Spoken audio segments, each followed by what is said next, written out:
Հարգելի հեռուստադիտողներ, մենք եթերում ենք։ Ամառը մի ժամանակահատված է, երբ մաշկը պահանջում է հատուկ մոտեցում։ Առավել ևս, երբ արևայրուքի սիրահար եք եւ փորձում եք գեղեցիկ եւ ճիշտ արևայրուք ընդունել, այս ամենի մասին կխոսենք մեր առաջին հյուրի հետ, Հայաստանի Հանրապետության Առողջապահության նախարարության Արևածքաբանության եւ մաշկաբանության ազգային կենտրոնի մաշկային բաժանմունքի ղեկավար Արամ Շահվերդյան։ Ուրախ ենք, որ առավոտը նախ կիսում եք մեզ հետ, շատ կարևորագույն թեմայի մասին ենք խոսելու։ Ուղիղ քո առաջին հարցը մոտ։ Արևայրուքը դա լավ է, թե վատ է, տապակվելը, որ տենց սիրում ենք։ Թե ամեն ինչ չափի մեջ է գեղեցիկի վերջ։ Հարցին ինքն էլ պատասխանեցիք, ամեն ինչ չափի մեջ է գեղեցիկ, բայց եթե արևայրուկի լավ եւ վատ կողմերից նայենք, պետք է մտածենք լավ էսթետիկ առումով, գեղեցկության առումով, մաշկի առողջության հետագա խնդիրների, այնպես որ ձեր հարցի հենց պատասխանել հնչեց, ամեն ինչ չափի մեջ է գեղեցիկ։ Իսկ որպեսզի բժշկական եւ գիտական կողմից հարցը կարողանանք քննարկենք, որպեսզի մեր հեռուստադիտողներին կարողանանք գրագետ խորհուրդներ տանք, պետք է հասկանանք այդ արևայրուկը ինչ է, ինչի պատճառով է ձևավորվում, ինչ չափաբաժինը պետքա լինի, որ մենք ունենանք գեղեցիկ տեսք, ունենանք ծովից վերադարձած հանգստացած մարդու տպավորություն, մի քիչ այլ մարդկանց նախանձելի ինչ որ սևացել եմ, դու չես գնացի հանգստի մոտ։ Եթե փորձենք դասակարգված մեր զրույցը քննարկենք, ամառը մի քանի գործոններ կա, որոնք որ մեզ համար կարևոր են լինելու մեր առողջության, մասնավորապես մաշկի առողջության հետ կապված։ Այդ գործոնները ամառվա շոկ ամիսների, այդ գործոնները որ արտաքին միջավայրում լինելու են։ Ուլտրամանուշակագույն ճառագայթների մեծ քանակությունը, բարձր ջերմաստիճան եւ բարձր խոնավություն եւ երրորդ գործոնը դա կենսաբազմազանության մեծ քանակության շատանալն է եւ շփման մեծացումը, մասնավորապես միջատների, հոդվածոտանիների, այլ կենդանիների, որոնք որ ամառվա ամիսներին ավելի ակտիվ են լինում, իսկ հանգստի ժամանակ իրենց հետ շփումը ավելի մեծանում է։ Ու ձեր հենց առաջին հարցը ուլտրամանուշակագույն ճառագայթներով է պայմանավորված լինելու այդ նույն գործոններից, ու դա ոչ միայն արևայրուքն է լինելու, այլ լինելու է մի շարք ֆոտոսենսիբիլիզացիոն, այսինքն բժշկական տերմինները փորձենք տենց բացելով, արևի կամ լույսի ճառագայթների նկատմամբ զգայունությունը մեծանալու, օրինակ որոշ մարդիկ ուզած չուզած ինչ որ առողջական խնդիրներից ելնելով օգտագործում են դեղորայք, որոշ դեղորայք կարող են արևի ճառագայթների նկատմամբ զգայունությունը մեծացնել, կամ որոշակի բույսեր, որոնք թե բույսերի հետ շփումը, թե սննդի մեջ օգտագործվող նյութեր, որոնք որ արևի ճառագայթների նկատմամբ զգայունությունը մեծանում է ու արևայրուք կարող ենք հեշտ ու հանգիստ ձեռք բերել, այսինքն անգամ դողավազանի մոտ լայմով ինչ որ հյութ պատրաստելուց լայմի կաթիլները 1-2 կաթիլ կաթում է ոտքի վրա, ու այդ հատվածներում արևայրուկից ավելի տարբերվող այրվածք կարող է առաջանալ։ Մեխանիզմը, ինչու արևայրուկը առաջանում, մեր օրգանիզմը փորձում է պաշտպանի ուլտրամանուշակագույն ճառագայթներից, որպեսզի ավելի խորք շերտեր չթափանցի, մեր մաշկը մքվում է։ Բնականon է, որ ըստ մեր բնակության վայրի ժառանգական նախատրամադրվածությամբ, գենետիկ այդ մեր ամբողջ շղթաներով, մենք սովորաբար պատրաստ ենք լինում մեր բնակության վայրի արևին, որտեղ էվոլյուցիոն ընթացքում մեր պապերը այս տարածաշրջանում են ապրել, որի արդյունքում մեր մաշկի ֆոտոտիպը գրեթե նույն գույնի է լինելու, որը որ էվոլյուցիոն պաշտպանական մեխանիզմն է։ Իսկ հիմա պատկերացրեք մենք չարաշահում ենք կամ գնում ենք այլ վայրեր հանգստանալու, որտեղ որ արևի ճառագայթները շատ ավելի մեծ ազդեցություն են ունենալու արևադարձային կամ հասարակածային հատվածներում։ Ինչպես նաև արևայրուկի գեղեցիկ տեսքը, որպես ռիսկ մենք գերագնահատում ենք մեր առողջությանը ունեցած հասցրված վնասներին։ Բայց ի վերջո դա գեղեցիկը որն է, ամենամոքն է։ Չէ, ոսկեգույն գեղեցիկ երանգ։ Որն է։ Ես տենց էլ չեմ ասում, որտեղ բոլորը ձգտում են վառվեն, այսինքն սևանան, բժշկական տեսակետից գեղեցկությունը դա ժամանակով պայմանավորված, ինչպես նաև մոդայի կոմպոնենտ ունեցող երևույթներ են։ Եթե վերցնենք գեղեցկության չափանիշ, օրինակ 1800-ականների եւ 1900-ականների կամ այս մաշկն է սիրունալիս։ Պուշկինի ժամանակվա գեղեցկությունը այդպիսի գեղեցկություն չէր, ինչպես նաև Տերյանի բանաստեղծությունների մեջից անեմիկ, սպիտակ, թոքախտավոր աղջկա գեղեցկություններ։ Անկամ գեղեցկության համար ժամանակին տենց թույն կար բելադոնա կաթացումին աչքերը որ բիբերն էլ այն լինի միշտ էլ այդպես եղել է որ գեղեցկությունը զոհեր է պահանջել, բայց եկեք sense մտածենք նամանավանդ մեր աղջիկներին կանանց խոսքը գնալու, ուղղված լինելու, որ եթե ասում են գեղեցկությունը զոհեր է պահանջում, այդ զոհը պետքա լինի ֆինանսական կամ ժամանակային զոհը, բայց ոչ առողջությանը հասցրված վնասը, որտեղ նույն արևայրուկի, այսինքն արևի տակ մնալով այլվածք ստանալու երևույթին ունենք չարաբաստիկ մի հիվանդություն մաշկի քաղցկեղներից մելանոմայով հիվանդանալու հավանականությունը կրկնապատկվում է այն բոլոր երեխաների մոտ, ովքեր որ վաղ մանկական տարիքում 5%-ից ավելի մեծ մակերեսով արևայրուկ են ստացել։ Ինչ անել, եթե մաշկը արդեն այրվել է։ Ոչինչ չենք կարող։ Մնացել ենք արևի տակ։ Ինչ անենք առաջին։ Եկեք հակառակ ոչից գանք։ Ինչ անենք չվարվենք, հետո տրամաբանական շարունակությունը ինչ անենք, որ արդեն այրվել ենք, այդ գործողությունները չայրվելու համար առաջին հերթին այն ժամանակահատվածներում, որոնք որ արևը գտնվում է զենիթում, այսինքն ճառագայթները մաքսիմալ ուղղահայաց են անցնում եւ երկնոլորտի շերտերով անցնելուց ավելի քիչ են ֆիլտրվում, այդ ժամանակահատվածում բաց արևի տակ չմնալ։ Բայց ինչպես դա հասկանալ, որովհետեւ գնում ես լողապ, չէ, որ դու չես կենտրոնանում դրա վրա։ Վազել ստվերից ստվեր տարբերակներով, որ արևի անմիջական ճառագայթների տակ չլինել։ Ժամը 11-ից մինչև ժամը 1-2-ը չլինել կատեգորիկա է արևի տակ մյուսը օգտագործել արևապաշտպաններ SPF եւ տարվա բոլոր եղանակներին նշենք դա ցանկալի կլինի բոլոր եղանակներին հաշվի առնելով մեր բարձր լեռնային գոտում մեր հայրենիքի գտնվելու փաստը, ինչպես նաև 45-րդ աշխարհագրական լայնության վրա է Հայաստանի Հանրապետությունը, որի արդյունքում մեր մոտ արևոտ օրերի քանակությունը շատ է լինում։ Առաջին հերթին պետք է փորձենք այնպես անենք, որ արևապաշտպանների օգտագործումը դառնա սովորական մաշկի խնամքի մի բաղկացուցիչ մաս։ Ինչպես ատամների լվանալու եւ ատամի խոզանակ ու ատամի մածուկ օգտագործելը։ Մյուսը արևապաշտպանների ճիշտ ընտրությունը։ Հաշվի առնելով մեր տարածաշրջանում ապրող մեր հայ ժողովրդի մաշկի ֆոտոտիպը ըստ Ֆիցպատրիկի ըստ գույների տարբերության պետք է օգտագործել SPF այդ հապավումով SPF 50+ տարբերակը ավելի ցածր SPF-ների կիրառումը լինելու է ավելի նվազ արդյունավետ, ինչպես նաև այդ պարագայում օրվա ընթացքում նրանց թարմացնելու անհրաժեշտությունը շատ ավելի հաճախակի է պետք լինելու։ Բայց սկզբի համար ցենց ենք պայմանավորվում, որ գոնե փորձենք այնպես անենք, որ արևապաշտպանները գոնե ամեն առավոտ օգտագործենք, հետո արդեն հաջորդ քայլը կլինի փորձենք գոնե թարմացնելու վրա աշխատենք։ Հաջորդ պահը դա արևապաշտպանի ճիշտ օգտագործումն է։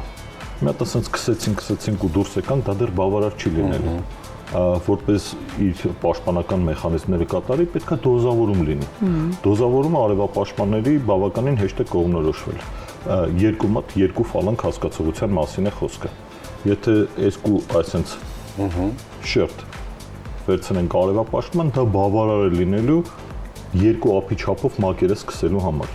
Հիմա երկու ափի չափով մակերեսը մեր դեմքը ամբողջությամբ փակում է։ Այսինքն մի թեթև արևապաշտպան քսել, որպեսզի դա համ պաշտպանի, համ խոնավեցնող լինի, համ էլ մեյքափի տակ որպես բազա օգտագործել, դա դեռ բավարար չի լինելու։ Պետք է ճիշտ օգտագործենք։ Ինչպես նաև չենք մոռանում, հասկանում եմ, դեմքը դա կարևոր հատվածներից մեկն է, բայց մենք ունենք արևի տակ գտնվող նաև մաշկի հատվածներ, դեկոլտեի հատվածը, վերին վերջույթները։ Մյուսը մենք սովորաբար մոռանում ենք այն հատվածները, որտեղ որ արևի ճառագայթների նկատմամբ ավելի հեշտ են հասանելի քիթը, ականջները ու կոպերը, որտեղ անգամ այս տարբերակով քսելուց հենց ստացվում ոնց մոռանում ենք քիթը դուրս ամանում, դե աշկերն էլ մի տեսակ հարմար չի լինում։ Իսկ ականջի մասին ընդհանրապես մոռացել ենք։ Ես երբեք ականջներին չեմ քսել SPF։ Դու քսել ես Կարեն։ Ընդհանրապես։ Դու SPF ինձ թվում երբեք չես քսել։ Գիտես ինչ է դա։ Հաշվի առնելով, որ թե Կարենի, թե իմ մոտ ունենք որոշակի նաև դեմքի վրա մազոցածկույթ, այս հատվածը որոշակի չափով թե պաշտպանելու մաշկը, թե արևապաշտպանի դոզայի խնայման մեթոդ կարող է հանդիսանալ։ Բայց ականջների վրայի հատվածները իրականում արևի ճառագայթների նկատմամբ ամենազգայուն հատվածներն են, որտեղ իրենց միշտ մոռանում ենք, իրենք անգամ գլխարկ տնելուց դուրս են լինելու, եթե լայնեզր գլխարկներ չի լինում։ Փորձեցինք արևապաշտպանները ճիշտ օգտագործենք, թարմացնում ենք, եթե լոգանք ենք ընդունել, եթե լողավազան ենք մտել, եթե շատ քրտնել ենք, լվացվել ենք։ Այդ ամեն ինչը օգտագործեցինք, փորձեցինք ստվերից ստվեր բերեբեշկեքով հայերեն բառը չեմ կարողանում գտնել արևից խուսափել, բայց չստացվեց ու մենք արևայրուք ունեցանք։ Արևայրուկը որպես այրվածքների տարատեսակ էլի դասակարգվելու է սովորական այրվածքների պես առաջին, երկրորդ, երրորդ աստիճանի։ Ամենակարևոր բանը այրվածքների առաջացման պարագայում ինքնաբուժությամբ չզբաղվել։ Այդ ամենամեծ խնդիրն է մեր հարևան։ Մածուն չկզել եւ չնստել։ Գոնե պանտենոլ։ Ինձ թվում է բոլոր երկրներում այդ խնդիրն ունենք ինքնաբուժության հետ կապված, մածուն, գծետ, նմանատիպ պարագաները իրականում ունեն բացատրությունը խիա ժողովուրդը օգտագործելու որպես բժշկական առումով, որտեղ սովորաբար այդ նյութերը եթե հիմա գտնվում են սառնարանում, ժամանակին այդ նույն բոլոր նյութերը գտնվել են մառանում։ Իսկ այրվածքների պարագայում պարզ ֆիզիկա է։ Մենք լրացուցիչ ջերմություն ենք ստացել, այդ ջերմությունը պետք է ջերմահաղորդման տարբերակով տալ։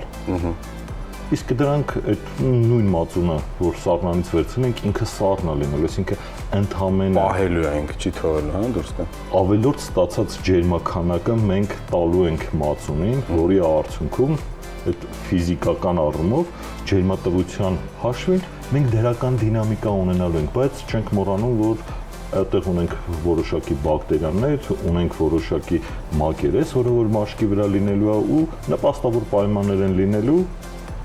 երկրորդային ինֆեկցիվելու համար, այսինքն նույն տրամաբանությամբ սառը լինելու հետ կապված, երբևիցե լսել եք, որ արևայրուկի ժամանակ խորհուրդ տան սառնարանից վերցրած ձուն գլորել մաշկի վրա։ Երբեք։ Նույն էֆեկտն է լինելու, սառնարանից վերցրած ձուն էլի սառն է լինելու ու գլորելով մենք ջերմատվություն կարող ենք տալ, բայց դրա փոխարեն գոյություն ունի ծորակ ու սառը ջուր։ Ինչպես նաև գոյություն ունի առանձին մասնագիտություն, այրվածաբանությունը, որը որ մաշկաբանության առանձնահատուկ տարատեսակն է, որտեղ անգամ փոքր այրվածքի պարագայում, բայց իր խորը լինելու արդյունքում դա կարող է լինել ոչ միայն մաշկի խնդիրը, այլ կարող է ամբողջ օրգանիզմի համար այրվածքային հիվանդություն ձևավորի, որի արդյունքում անգամ կյանքին վտանգ սպառնացող երևույթներ կարող են լինել։ Դա ոչ միայն այդպես փոքրերին է վերաբերում, որ մակերեսները փոքր են, մաշկը շատ ավելի, այլ գրեթե բոլոր մարդկանց։ Առաջին հերթին ինքնաբուժության որևիցե տարբերակներ չենք օգտագործում։ Եթե կարմրությունից զատ մենք ունեցել ենք բշտեր, հեղուկով պատված, դա այն կարմիր գիծը, կարմիր դրոշակն է հանդիսանում, որ այս պարագայում անպայման պետք է խորհրդակցել նեղ մասնագետի հետ, մասնավորապես այրվածաբանների հետ։ Այրվածաբանական մեր թևի վրա, այրվածաբան հիվանդանոց որտեղ որ աշխատում եմ, մաշկաբանության եւ այրվածքաբանության։ Այրվածքաբանությունը այնքան կարևոր եւ սոցիալական նշանակություն ունի, որ առանձին այդպես կառույց ունենք, որտեղ որ շուրջօրյա հերթապահություն է իրականացում, իսկ ամառվա ամիսներին այդ ֆիզիկական ջերմաստիճանով ոչ միայն մաշկաբանական մի շարք խնդիրներ են գլուխ բարձրացնում, այլ ցավոք սրտի շատ հաճախ ունենում ենք այրվածքներ, դա ոչ միայն արևի այրվածքների մասին է խոսքը լինելու, այլ հրդեհների, բռնկումների եւ ցավոք սրտի պայթուններով պայմանավորված։ Բայց հիմա օրինակ Վարդուշ օրակույնն է մեզ դիտում, ասում է լավ, ես չունեմ այդ պահին, իմ ձեռքի տակ չունեմ ոչ մի դեղորայք, ոչ մի համապատասխան բան։ Ինչ կարելի է հենց այդ պահին շատ արագ անել, շատ արագ առնել։ Սառը ջրերի ծորակի տակ։ Ու վերջ։ Մաքսիմալ կերպով ջերմատվությունը ապահովեցինք, հետագա բարդությունները առաջանալու հավանականությունը կտրուկ նվազում է։ Սառույցով ինչ-որ բաներ հնարավոր է անել, թե սովորաբար սառույցները այդքան խորհուրդ չեն տալիս, որովհետև ամեն դեպքում կոնտակտ է լինելու։ Իսկ վնասված մաշկի լրացուցիչ մեխանիկական կոնտակտը դա բերելու է ցավային ախտանշանի զգացողության։ Դա համար ծորակի սահող ջուրը մաշկի, հոսող ջուրը մաշկի վրայով լավագույն տարբերակն է լինելու։ Մի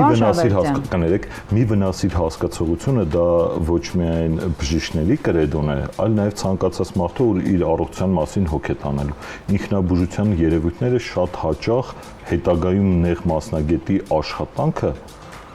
կտրուկ ծավալները մեծացնում, այսինքն ստացվում է միջև բուն խնդրին անդրադառնալը մի հատ թերությունների վերացում պետք է անենք, հնարավոր բարդություններից խուսափենք, որոնք որ ինքնաբուժման արդյունքում ձևավորվել են, հետո նոր անցնենք նույն բուն խնդրին։ Կներեք ձեզ ընդհատեցի։ Պարոն Շավերդյան, արևապաշտպաններից խոսենք։ Մեծահասակների եւ երեխաների արևապաշտպանները արդյոք տարբերվում են իրարից։ Իհարկե տարբերվում են։ Արևապաշտպանները, եթե քիմիական առումով դասակարգենք, այնտեղ ունենալու ենք արևապաշտպաններ, կանենք քիմիական չէ, բաղադրության առումով ունենալու ենք թե քիմիական ֆիլտրներ ունեցող, թե ֆիզիկական ֆիլտրներ ունեցողներ։ Ինքն իրանց արևի ճառագայթների հետ կլանելու ու թույլ չտալու, որ դեպի մաշկը գնալու, թե քիմիական մոլեկուլներ ունենք, թե ֆիզիկական բաղադրիչներ ունենք, որոնք որ իրանք են արևի ճառագայթները կլանելու կամ արտացոլելու։ Հաշվի առնելով, որ մեծահասակների եւ փոքրահասակների մաշկի տարբերություն էականորեն ունենք, թե ճարպագեղձերի, թե քրտնագեղձերի աշխատանքի ֆունկցիոնալ տարբերությամբ, թե մաշկի հաստությունների տարբերությամբ, այդ իսկ պատճառով մանկական եւ մեծերի արևապաշտպանները ոնց որ դեղորայքի հետ կապված նույն էլ արևապաշտպանների այդ ուղիների տարբերություն ունենք։ Մանկականների համար առանձին բաղադրություն ունենք իրենց կոնսիստենցիայով եւ բաղադրիչներով, մեծահասակների համար առանձին։ Ինչպես նաեւ հաշվի առնելով, որ ունենք արևապաշտպանների համաշխարհային առումով մեծ նշանակություն, արևապաշտպանները արտադրվում են նաև այլ բաղադրիչային ցուցանիշներին համապատասխան։ Օրինակ, յուղոտ մաշկի համար նախատեսված արևապաշտպաններն առանձին են, չոր վնասված մաշկի համար առանձին են, տարիքային առանձնահատկություններ ունեցող փոփոխությունների դեպքում արևապաշտպաններ ունենք, որ լրիվ այլ առանձին բաղադրություն ունեն։ Բայց սկզբի համար ոնց որ ասացի, եկեք փորձենք սիրենք մեր մաշկը, փորձենք խնամենք, սկսենք գոնե ամեն օր արևապաշտպան օգտագործելուց, հետո արդեն շտկումները կանենք։ Յուղոտ մաշկի համար ավելի յուղոտ մաշկի համար նախատեսված, չոր մաշկի համար առանձին, բայց սկսում ենք արևապաշտպանը մեր խնամքի միջոցների պատվավոր տեղ տալով։ Եվ թերևս վերջին հարցը, որ ինձ շատ էսպես հետաքրքիր է։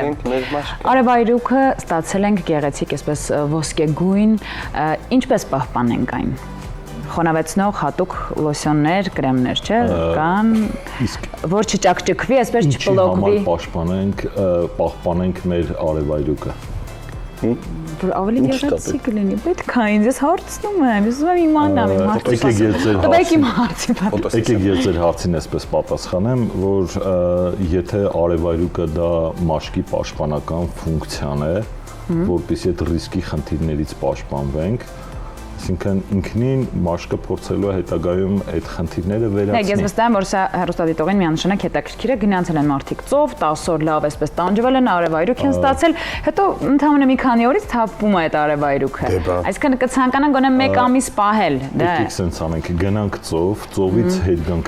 լիքը լավ հիշողություններով։ Լավ։ Այն փախանձանին երազանքով, որ մյուս տարի էլի հնարավորություն կլինի էլի ծովում լավ հանգստանալ ու էլի լավ հիշողություններ ունենալ ու փորձել ծովից հիշողություններ հետ բերել, ոչ թե մաշկի խնդիրներ։ Դուք իմ հարցին իհարկե չպատասխանեցիք, բայց շնորհակալություն անեն դեպքում։ Սպասիբո, շատ լավ է։ Ճիշտ է, հարցերը իրականում շատ են, որովհետև ես վստահ եմ եթերից դուրս ասա մի քանի հարցեր ձեզ կուղեմ, որովհետև կան մեր շրջապատում մարդիկ, ընկերներ, ովքեր որ այնպեսի մաշկ ունեն, որ ամեն ինչ անում են, որպեսզի ունենան արևայրուք, բայց սպիտակ, ջերմակ, կարմիր sense թուշիկները վերադառնում են ուրել որ գնա։ Ցավոք սրտի ժամանակ չունենք այդ ամենի մասին լավ մանրամասն խոսելու, բայց շնորհակալ ենք ձեզ, որ ժամանակ գտաք եկաք մեր մոտ, կարծում կրկին գաք, որովհետև 15 րոպեում այս ամենի մասին խոսելը ոչ մի բան չէ։ Մեծ սիրով։ Եթե ժամանակ ունենք, ոչ միայն ծովից, այլ նաև արևայրուք ստանալու համար գոյություն ունի սոլյարիներ։ Իսկ որոշ երկրներում սոլարիների կիրառման, ասենք սոլարի բացելու եւ այդտեղ հաճախորդ ընդունելու համար անհրաժեշտություն է լինում առողջապահական կազմակերպություններից թույլատրություն։ Օրինակ մի շարք եվրոպական երկրներում սոլարիները արգելված է։ Որոշ երկրներում գտնվում են տարիքային սահմանափակումների մեջ։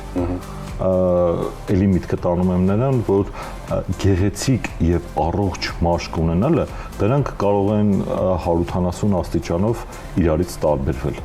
Պետք է ունենանք առողջ մաշկ, իսկ առողջ մաշկը ինքնին գեղեցիկ լինելու է։ Միգուցե անթերի չլինի, բայց առողջ մաշկը միանշանակ գեղեցիկ է լինելու։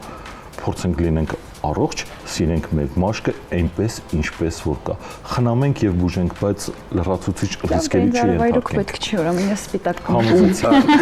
մի հետևեք հարևանների, այսպես ասած խորհուրդներին, Facebook-յան տարբեր խմբերի խորհուրդներին, մասնագետի կարծիքը, խորհուրդը ամենաառաջնայինն է ու կարևորը։ Մեր հյուրներ Հայաստանի Հանրապետության առողջապահության նախարարության այրվածքաբանության եւ մաշկաբանության ազգային կենտրոնի մաշկային բաժանմունքի ղեկավար Արամ Շահվերդյանը։ Շնորհակալ ենք շատ։ Ձեզ լավ օր, շնորհակալություն։ Ձեզ լավ օր։